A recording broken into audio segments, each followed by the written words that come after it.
মই বৰ্ণিয়া পাব্লিক স্কুলৰ পৰা মেট্ৰিক পাছ কৰিছোঁ 5টা বিষয়ত লেটাৰ পাইছোঁ এগৰাকী মাতৃ হিচাপে আপুনি কেনেধৰণে এই যাত্ৰাটো আগুৱাই নিছিলে আৰু যদি মই কিতাপৰ বাহিৰত যদি যাওঁ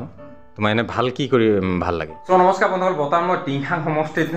বাইলংভেটি গাঁৱত আছোঁ আৰু যিহেতু আপোনালোক দেখালোঁ যে এই আমাৰ টিংখাং সমষ্টিৰ ভালেকেইজন যুৱকে এবাৰ খুব ধুনীয়াকৈ যুৱক যুৱতীসকলে খুব ধুনীয়াকৈ মেট্ৰিকৰ ফলাফল ল'বৰ কাৰণে সক্ষম হৈছে যাৰ কাৰণে আজি টিংখাং সমষ্টিও এটা গৌৰৱ অনুভৱ কৰিছে আৰু এইফালে আমাৰ গোৰ্খা ছাত্ৰ সন্থাৰ আমাৰ অমদা আছে এফালে খনিন্দ ছাৰ আছে ভাইটি আছে আৰু বৰ্তমান মই বুবুকাই ঘৰত আছোঁ আৰু ইয়াতো এটা খুব ধুনীয়া এটা আজি উৎসৱমুখৰ পৰিৱেশ হৈ আহিছে আৰু মই আপোনাক জনাৰ পৰাই সুখী হৈছোঁ যে ইয়াৰ যিজন ভাইটিয়ে এইবাৰ 5টা বিষয়ৰ লেটাৰ সহ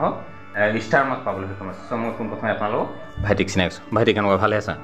ভালে আছোঁ নমস্কাৰ মোৰ নাম অংকুৰজ্যোতি বৰা হয় মই বৰ্ণিয়া পাব্লিক স্কুলৰ পৰা মেট্ৰিক পাছ কৰিছোঁ 5টা বিষয়ত লেটাৰ পাইছোঁ 5টা বিষয়ৰ লেটাৰ ন অ'কে চ' এই তুমি যে ইমান ধুনীয়া এটা ৰিজাল্ট কৰিছা চ' তোমাৰ পঢ়া সময়খিনি তুমি কেনেধৰণে পঢ়াখিনি আগুৱাই নিছিলা পঢ়া সময়টো এনেকৈ নৰ্মেলিয়ে পঢ়া হয় এনেকৈ চাব গ'লে মই ৰাতিকৈ বেছি দেৰি পঢ়াটো ভাবোঁ মানে ৰাতিপুৱা ইমান পঢ়াটোৰ লগত নিমিলে মানে হেৰি নহয় তুমি হাইষ্ট মাৰ্ক কোনটো বিষয়ত পাইছা মই হাইষ্ট মাৰ্ক এডভান্স মেথছত পাইছোঁ 89 চ' সেই এডভান্স মেথছৰ তুমি অনুশীলনটো কেনেকৈ আগবঢ়াইছিলা এডভান্স মেথছৰ মেইন হেৰি হৈছে প্ৰেক্টিছ কৰিলে পাৰফেক্ট হ'ব পাৰি টিউশ্যন ক'ৰবাত লৈছিলা টিউশ্যন ঘৰতে লৈছিলোঁ ঘৰতে অ'কে এডভান্স মেথছৰ অনুপ ছাৰৰ পৰা কোনে কৰিছিলে tuition Anup sir okay so' এতিয়া তোমাৰ পৰৱৰ্তী তোমাৰ যি শৈক্ষিক যাত্ৰাটো তুমি এডমিশ্যন ক'ত ল'ম বুলি ভাবিছা মই এডমিশ্যন চলবুকত ল'ম বুলি ভাবিছোঁ চলবুকত অ'কে চ' ফিউচাৰ তোমাৰ এনে ড্ৰিমটো কি আছে মই বায়'লজি লাইনত যাম বুলি ভাবিছোঁ ডক্টৰ কৰি অ'কে চ' আজি তুমি ইমান ধুনীয়া এটা ৰিজাল্ট কৰিলা অৰ্থাৎ 5টা বিষয়ৰ লেটাৰ সহ তুমি ষ্টাৰ মাৰ্ক পাবলৈ সক্ষম হৈছে যাৰ কাৰণে টিংখাংবাসীয়ে আজি গৌৰৱ অনুভৱ কৰিছে চ' এইটো ক্ষেত্ৰত তুমি পোনপ্ৰথমে থেংকছটো কাক দিব বিচাৰিবা মই থেংকছটো প্ৰথমে মাক দিব বিচাৰিছোঁ হয় তাৰপিছত পাপা মা পাপাই বহুত কষ্ট কৰিছে মোৰ ইমান পঢ়া হেৰি কাৰণে টিচাৰ সকলো আছে শুভাকাংক্ষী আছে তোমাৰ এইটো কি বুলি কয় টিউটৰ সকলো আছে হয় নাই সকলোকে তুমি ধন্যবাদ জ্ঞাপন কৰিছা চ' ঠিক আছে চ' তোমাৰ ওচৰত আৰু আহিম বাৰু চ' এইফালে মাতৃক চিনাকি কৰাইছোঁ এইফালে বাকী ভালে আছে অ'কে চ' আজি ভাইটি ইমান ধুনীয়া এটা ৰিজাল্ট আৰু ভাইটিয়ে কৈছে যে আপোনাৰ ভাইটিৰ ৰিজাল্টত আপুনি যথেষ্ট কষ্ট কৰিছে চ' এগৰাকী মাতৃ হিচাপে আপুনি কেনেধৰণে এই যাত্ৰাটো আগুৱাই নিছিলে যিটো মানে বিষয়ত অলপ টান পায় মানে অলপ ফ্ৰীকৈ স্কুলৰ টিচাৰহঁতে মানে আলোচনা কৰিবলৈ তেনেকৈ চ' ৰাতিপুৱা গধূলি অলপ চোৱা চিতা কৰিছিলে অ'কে উঠাই দিয়া হয় আৰু সোনকালে উঠি পঢ়াত গেজু কৰিছিলে নেকি কেতিয়াবা কৰে ন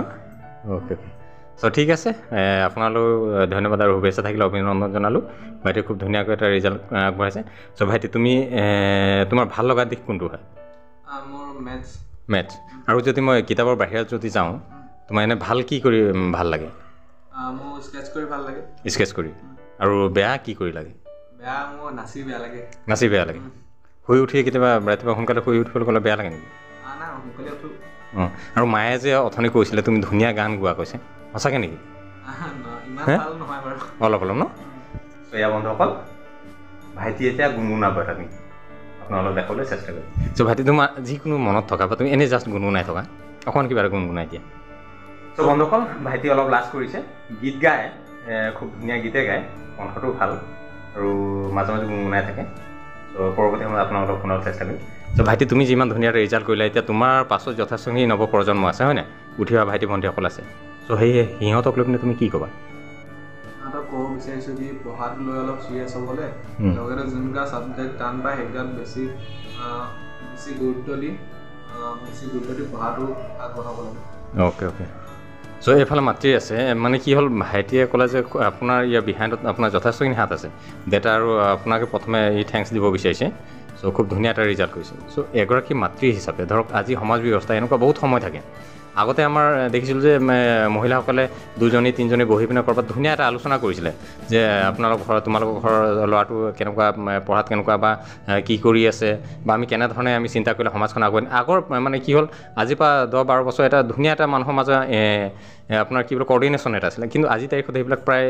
যদিও সিহঁতি ক'ৰবাত গেট টুগেডাৰ হয় কিন্তু এই সামাজিক উত্তৰণৰ ক্ষেত্ৰত প্ৰায় কমেই চিন্তা কৰা হয় তাত হয়তো যিখিনি আমাৰ সমাজৰ কাৰণে ক্ষতিকাৰক তেনেকুৱা ধৰণৰ আলোচনাই মেক্সিমাম হোৱা দেখা যায় অপ্ৰিয় হ'লেও সঁচা কথা এইটো চ' এগৰাকী মাতৃ হিচাপে আজিৰ তাৰিখত আপোনাৰ সন্তান যি ধৰণে ৰিজাল্ট কৰিছে আপোনাৰ ঘৰখনত যি ধৰণে গাইড দিছে